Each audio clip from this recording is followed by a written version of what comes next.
Hello, everybody. Great books, I think, convince us that we know their author. It's particularly relevant in terms of the great Italian writer Primo Levi, who, of course, was a survivor from the Auschwitz death camp and wrote about his experience in If This Is a Man, a remarkable work, perhaps the most remarkable work to come out of that period. And it was particularly surprising and indeed in some ways shocking to hear of Levi's death, which some people believe was suicide, others disagree. It was very jarring for those of us who love Levi's work. My guest today, Joseph Olshan, is a very distinguished novelist, written many novels. And his latest book is in part, at least, about Levi's death. It's called Milo's Reckoning. Joseph is joining us. Tell us, Joseph, your experience of hearing about Levi's death. I know it's very influential in terms of this new book. So my first novel, which was called Clara's Heart, had been sold to Mondadori, which is an Italian publisher. And what year was this? Was what, 86-ish? Well, no, I think it came out maybe in 87. That's when the book was coming out, because that's when Primo Levi died. So I was being interviewed by Corriere della Sera about the book coming out, and so in the midst of the interview, the interviewer said to me, have you heard that Primo Levi died? And I said no. And I said, how did he die? And the interviewer said, it looks like it was suicide. So I burst into tears. And I mean, that was just because I'm a huge fan of Primo Levi. And so the journalist did finish the interview and then called the editor and told them what had happened, that I burst into tears. And they said, why don't you go back and interview him again? And then interview him again, and then we'll give him a larger space, in the newspaper. So they went back, and I was interviewed, and then discussed it in detail, and how Primo Levi had been an inspiration to me, and my various thoughts about his work, and especially the text of survival at Auschwitz, which is his account of being in the concentration camp. Yeah, and I think in America it was published as Survival in Auschwitz. Where I grew up in the UK, it was published as If This Is Man. If This Is a Man, which a title I think is probably more descriptive of the book than Survival in Auschwitz. Well, it's interesting because in the novel, one of the characters who is obsessed with Primo Levi is complaining about the fact that the American edition was called Survival at Auschwitz, where he felt it should be called If This, Yeah, and this is the novel, you mean, Milo's Reckoning. Exactly. So there's a discussion about that in the book. And I think that in some ways gets to the heart of not just Levi's work, but your book, Milo's Reckoning, which is about thinking we always know someone, not just Levi, but some of the other characters in the book, and knowing that we don't. The point, in my view, of one of the points, I guess, at least, of Primo Levi, If This Is a Man, and that's why the title is so good, is it's a book about a man being in a concentration camp, a death camp, where death had become a kind of industrial enterprise. And one of the questions, of course, he asks himself is the fundamental question about humanity itself. Did I know what men were capable of? And of course, he was I guess, would it be fair to say, Joseph, that he was an innocent chemist, Jewish chemist from Turin, who was rounded up and ended up in Auschwitz? Well, is innocence a good word to describe Levi at Auschwitz? Well, I mean, the reason why he survived Auschwitz is because they realized that he had the skill of being a chemist, and they employed him to work in the concentration camp, and so he was able to to sort of, he was of use to them, so he wasn't exterminated. And But the interesting thing about Levy, and one of the things that really struck me about the book, is that he talks about the echelons of prisoners, and at the top are the political prisoners, and the bottom are the Jewish prisoners, and then they have various sort of levels of prisoners. And what really struck him was that each level treated the level below them with contempt, and he thought that you would, his idea was, you would think that they were all in it together, and that they would bond together. But in fact, what he observed was that there was the hierarchy of the concentration camp sort of superimposed itself on the hierarchy of the prisoners in the concentration camp. And that was one of his great observations in the memoir that really stuck with me. Yeah, and as I said in the beginning, these great books, I mean, masterpieces, and I think we could include If This Is a Man in that. We think we know the man, even if, as you say, it was a kind of a novel, but it was a memoir and a novel at the same time. And that's why the suicide came as such a great shock. I'm guessing that's one of the reasons why you burst into tears, is a man who survived Auschwitz. Exactly. And who wrote a book about it, this masterpiece. He shouldn't have, it doesn't sound logical, and maybe that's the wrong word, for him to take his own life. Is that one of the reasons you burst into tears when you heard the news? Yeah, I mean, it seemed like such a paradox. And But then, of course, after that, I did a little research, and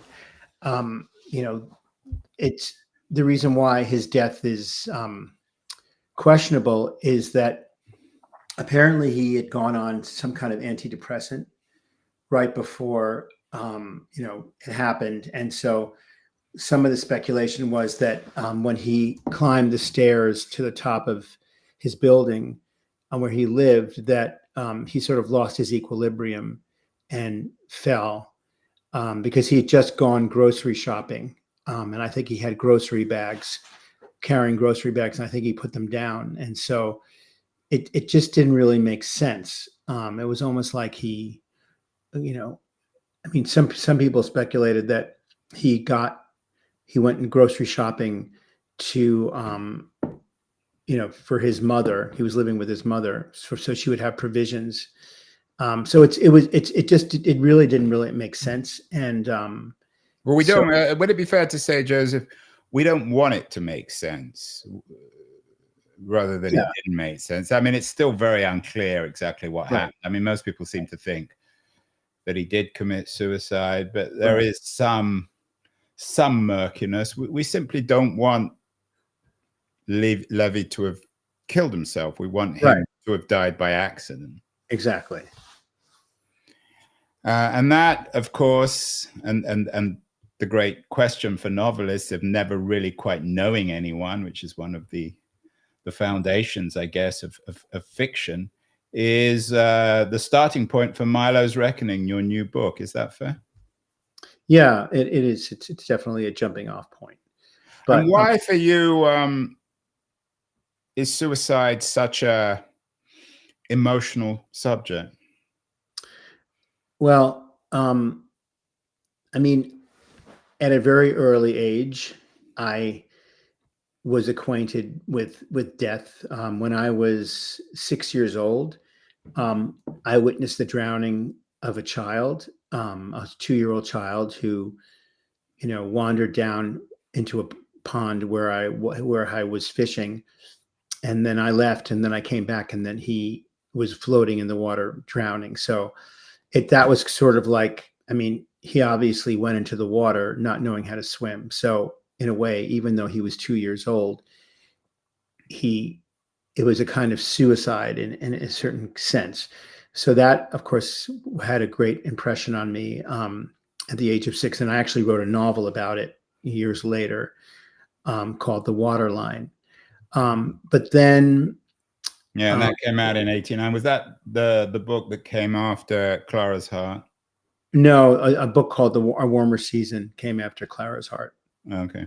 And then you have a book called The Night Swimmer that I assume might also touch on that. Anyway, go on. So anyway, so there was a suicide. And then when I was in high school, there was a professor who at a nearby college, and my friends and I would go over to his house, and he would kind of pontificate about different things. And he had a great deal of influence over me. He sort of inspired me to, to read more and to, sort of expand my understanding of life and philosophy and all that. And then when I was in college, he committed suicide when I was a freshman in college. And so, of course, that had a huge impact on me. And then the next year, in my sophomore year of college, my aunt, who lived in Seattle, went to the top of a building and jumped off and basically committed suicide. So my life is early death, suicide. I mean, those things have made a very strong impression on me. So I think that when I was being interviewed, they told me that Primo Levi died, and it looked like suicide. Of course, everything kind of came crashing down. All the early deaths and suicides that I had sort of witnessed or had been close to, and so in a way that was an inspiration. And I knew at some point in my life I was going to want to write a novel about that. And even though those things happened, all those events happened many years ago, I just finally got around to writing about it a few years ago. And so basically the novel opens with the suicide of this professor who is the protagonist of the novel is this professor's mentor. I'm sorry, the professor is the protagonist, his mentor. And so the book, sort of the jumping off point, is with this suicide. And then the police determine that it's suicide, but the protagonist doesn't really believe it's suicide, and so sets out to prove that it's not. And that's basically the trajectory of the novel. And, part of that sort of trajectory is this, the man who committed suicide's obsession with Primo Levi. Right. And the speculation that the way Primo Levi committed suicide, this man committed suicide. Yeah, and I think one of the other thing about the suicide in Levi is, if this is a man, I mean, it's of course remarkably humanistic book, if that's the right word, but it's also a very reasonable book. It's the book of a chemist who found himself in Auschwitz.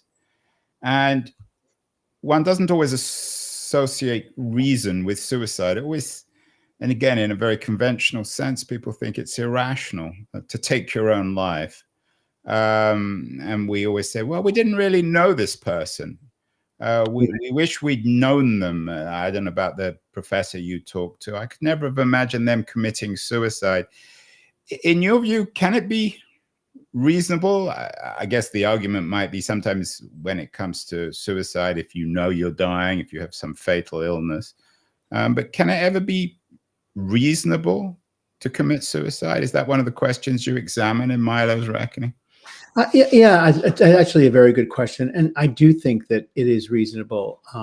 But the other thing is that, and I state this in the early part of the novel, one of the detectives that is investigating the death explains to the protagonist that the majority of suicides are on the spur of the moment. And so they're not premeditated. And actually, something happens and people snap and then they commit suicide. And in fact, the majority of suicides apparently there isn't a note left. So you would think it would be just the opposite. But in fact, these are spur of the moment decisions that people make where they just snap and things can become too difficult. And, if you think about it, I mean, I'm sure we've all had moments where everything just seems so incredibly frustrating and dark. And you just want, it's not that you want to end it all, but you want to sort of be taken out of it and just transported somewhere else. And so, of course, for some people who are under a lot of stress and have been having a difficult time, that wanting to be somewhere else can sort of translate to them sort of,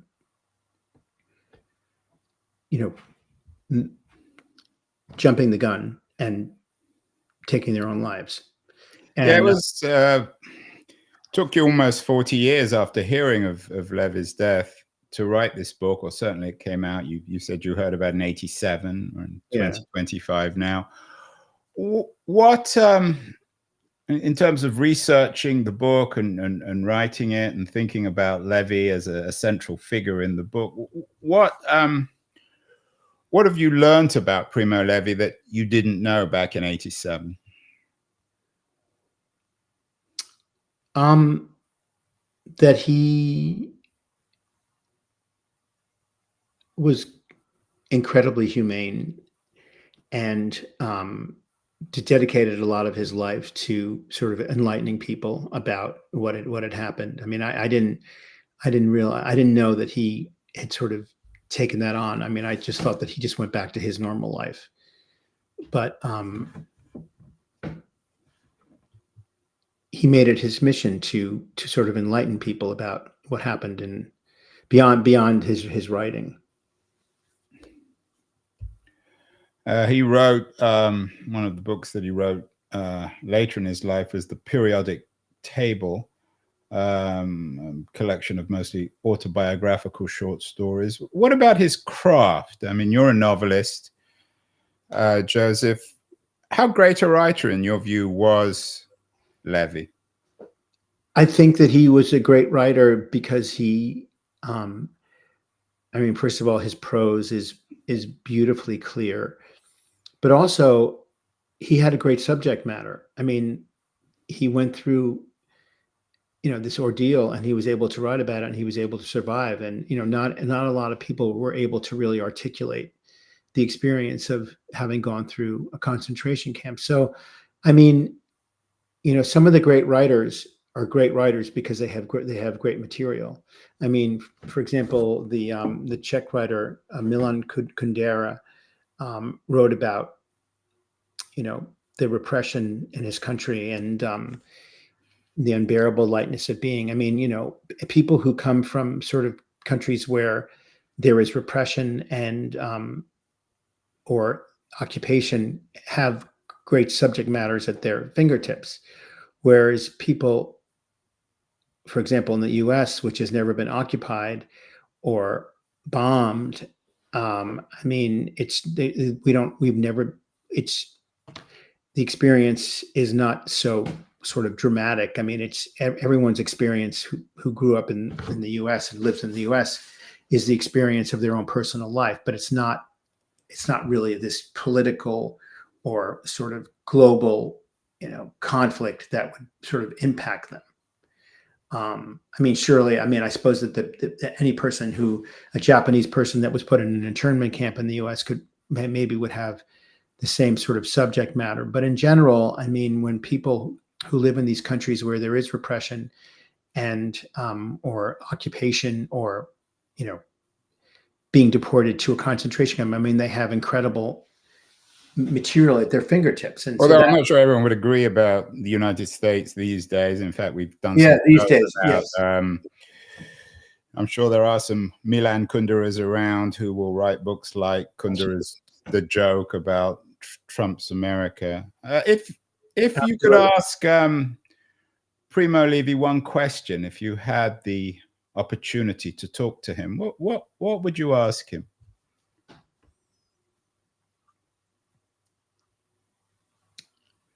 I guess going back to what I said earlier about the echelons of prisoners, one echelon treating the echelon below, with sort of the contempt that they were treated by the echelon above, I would ask him that if he feels that that is something that is just from, is that the result of being occupied, or would he just, does he think that that is just human nature in general?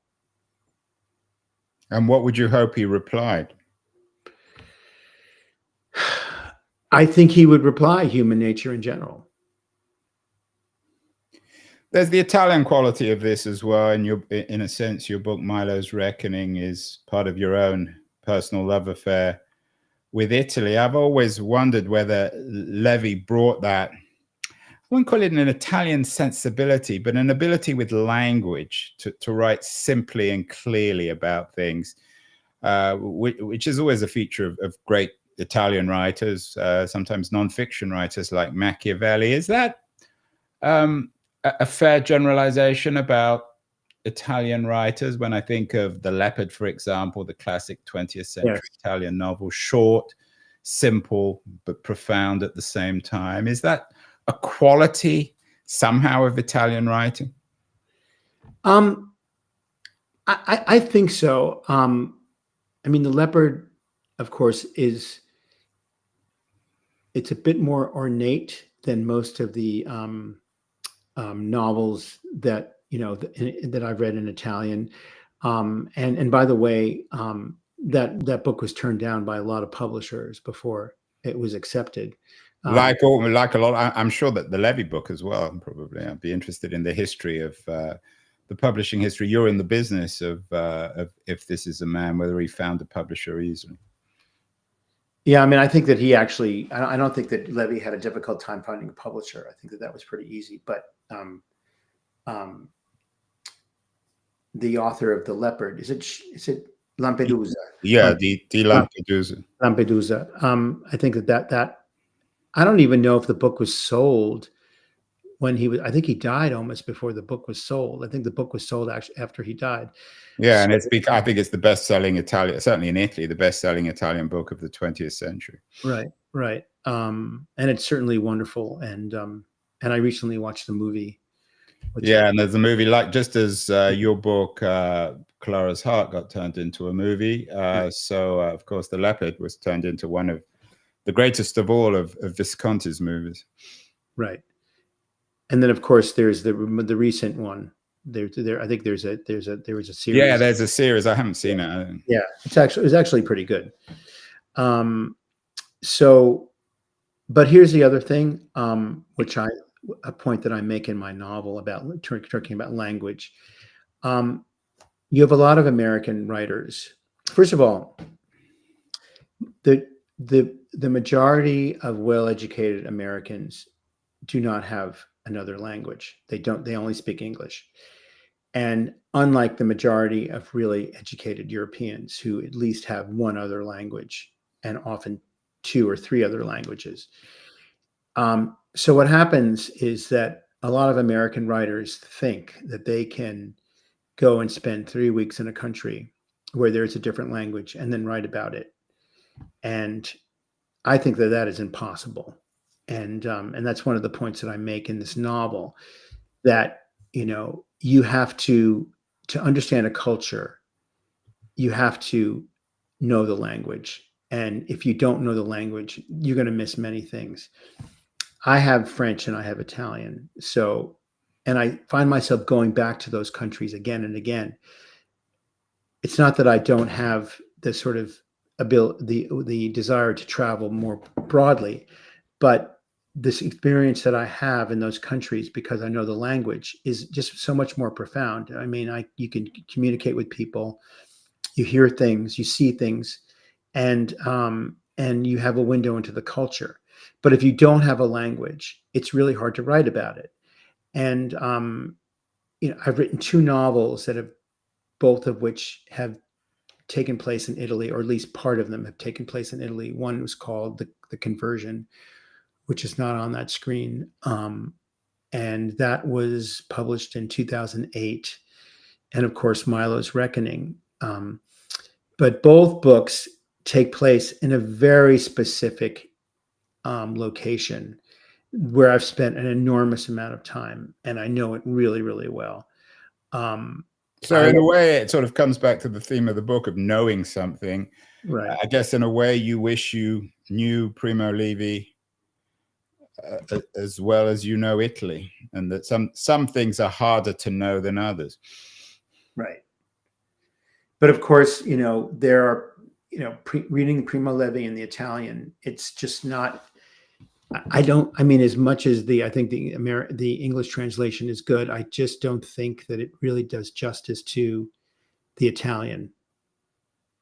And I haven't read it in Italian in a while. I mean, I was, 20 years ago, I read some of his books in Italian, but one of the points I make in Milo's Reckoning, or the professor who kills himself makes, is that, despite the great translators out there, he doesn't feel that they do justice to the actual Italian original. Joseph, I wonder, might sound like a rather unkind question, brutal question, but do you think people who commit suicide have more or less self-knowledge than the rest of us who don't? Is suicide a result of too much or not enough self-knowledge? I would say too much self-knowledge, because someone who's grappling with what they feel are their deficiencies and the inequities in life. I mean, if you start to contemplate what's going on in the world, you see you see that there's a vast gulf between the people who have some privilege and people who have no privilege. I mean, for example, I was thinking about this the other day.